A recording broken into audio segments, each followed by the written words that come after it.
25 అంటుందిగా రమాబాణం. హరి ఓం. శ్రీ గురుభ్యో నమః. శ్రీ గణేశాయ నమః. శ్రీ సరస్వత్యై నమః. శ్రీ గురుభ్యో నమః. శృతి స్మృతి పురాణానామాలయం కరుణాలయం నమామి భగవత్పాదశంకరం లోకశంకరం.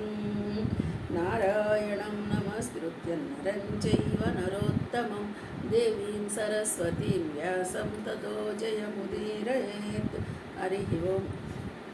శ్రీకృష్ణ పరబ్రహ్మణే నమః. శ్రీమద్భగవద్గీత అథ సప్తమోధ్యాయః జ్ఞాన విజ్ఞాన యోగః.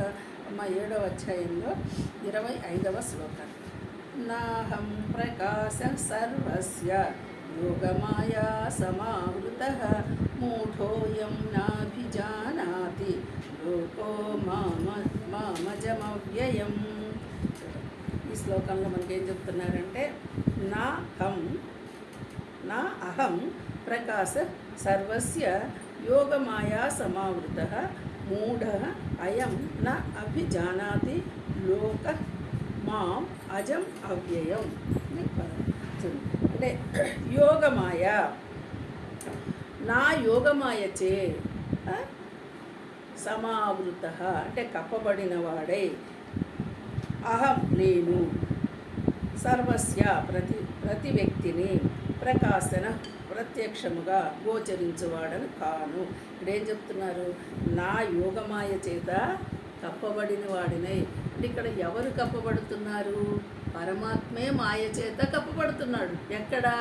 మన లోపల అంతే. ఆయన ఎక్కడ కప్పేసుకునేవాడు కాదు. మనము మాయ ఆయనదే, ఉన్నది ఆ పరమాత్మే. ఎక్కడున్నాడంటే మనలోనే ఉన్నాడు. మనలో ఉన్న వాడిని మనం ఎందుకు గుర్తించలేకపోతున్నామంటే మాయ చేత కప్పబడి ఉన్నానయ్యా అని చెప్తున్నాడు. తానే చెప్తున్నాడు ఇలాగ.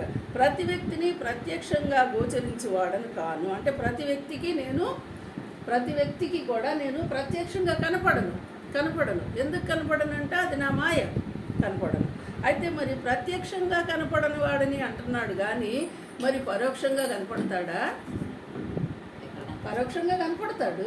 నీవే అది చైతన్య రూపంలో కనిపిస్తున్నాడు. ప్రత్యక్షంగా కనపడటం అంటే ఒక వస్తు సముదాయంలాగా కనపడటం. పరోక్షంగా కనిపిస్తూనే ఉన్నాడు కదా. నీలో ఉన్న ఈశ్వర భావం అని చెప్పు, బ్రహ్మభావం అని చెప్పు, చైతన్య రూపం. ఈ చైతన్యం లేకుండా లేవు కదా. ఈ చైతన్యంగా పరోక్షంగానే కనిపిస్తున్నాడు. అంటే ప్రత్యక్షంగా కనపడకపోయినా పరోక్షంగా మాత్రం కనిపిస్తున్నాడు. అయితే దానిని ప్రత్యక్షంగా నువ్వు చూడగలగాలి. అది అపరోక్ష జ్ఞానం. నేను తెలుసుకున్నాడు. అది ఆ స్టేజ్కి వచ్చేదాకా మనము ఈ అధ్యయనాన్ని కొనసాగించవలసిందే కాదు. అందుకని అయం ఈ మూఢలోకం అంటే ఇక్కడ మూఢలోకం అంటే లోకమే మూఢం కాదు.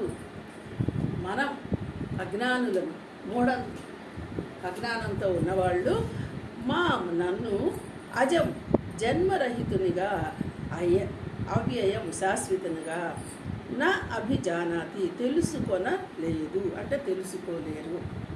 ఇప్పుడు ఈ అజ్ఞానులు ఏం చేస్తున్నారు? నాకేం జన్మ లేదు, నేను పుట్టేవాడిని కాదు,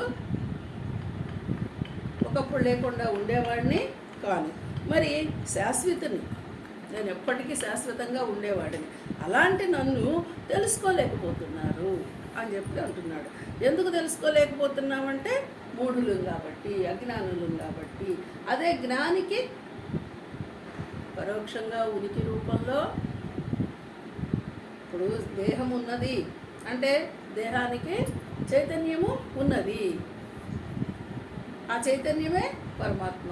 జ్ఞానులు తెలుసుకోగలుగుతున్నారు, అజ్ఞానులు తెలుసుకోలేకపోతున్నారు. ఈ 2 విధాలుగా మనకి ఈ శ్లోకంలో చెప్తున్నారు. అంటే ఇక్కడ ఉన్న విషయము, నా యోగమాయచే కప్పబడిన నేను అంటే నా మాయే నన్ను కప్పేస్తుంది అంటున్నారు.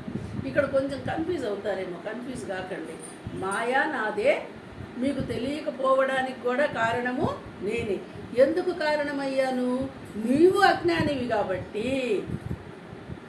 నీవు జ్ఞానవంతుడు అయితే నీకు నేను కనిపిస్తాను, నువ్వు గుర్తిస్తావు నన్ను. నువ్వు అజ్ఞానివి కాబట్టి నన్ను గుర్తించలేకపోతున్నావు. దీనికి కారణం ఏంటంటే మాయ. ఇక్కడ చూడండి, ఏ మాయ వల్ల నువ్వు పరమాత్మను గుర్తించలేకపోయావు? ఇంకొంచెం లోతుగా ఆలోచిస్తే దేహాత్మభావము వల్ల. ఇప్పుడు మనిషి ఏమనుకుంటాడు? దేహాత్మభావం, ఈ దేహమే నేను, ఈ దేహమే నేను అనుకుంటున్నాడు. ఈ దేహం నేను అనుకున్నంత కాలము చైతన్యం అనేటువంటి పరమాత్మను గుర్తించే అవకాశము లేదు. ఈ భావాన్ని వదిలిపెడితే దేహము నేను కాదు, ఇంద్రియాలు నేను కాదు, మనసు, బుద్ధి, చిత్త, అహంకారాలు, వీటికి ఇంకా ఉన్నది ఏమిటి, వీటిలన్నిటికీ ఆధారంగా ఉన్నది ఏంటి అంటే అదో ఆ చైతన్యము. అదే మరి నా మాయనయ్యా ఇది కూడా నువ్వు తెలుసుకోలేకపోవడం. తెలుసుకోగలిగావా? ధన్యుడవే.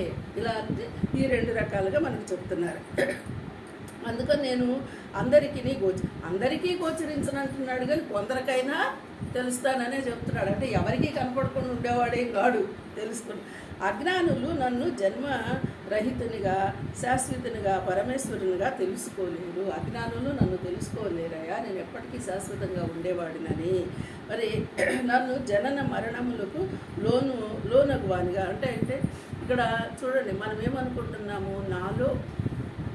తనలో ఉన్న చైతన్యాన్ని గుర్తించలేక తాను ఈ జనన మరణానికి లోనవుతున్నాను అని ప్రతి వ్యక్తి అనుకుంటున్నాడు. ఇక్కడ చెప్తున్న విషయం. నేను జనన మరణాలకు లోనవుతున్నాను, పుట్టేవాడిని పోయేవాడిని అనుకుంటున్నాను. నిజానికి నేను ఎవరు? పరమాత్మ, ఎప్పటికీ నశించేవాడిని కాను అని అజ్ఞానులు తెలుసుకోరు, జ్ఞానులు తెలుసుకోగలుగుతున్నారు. ఈ రెండు రకాలుగా మనకి ఈ శ్లోకంలో చెప్తున్నారు. హరి ఓం.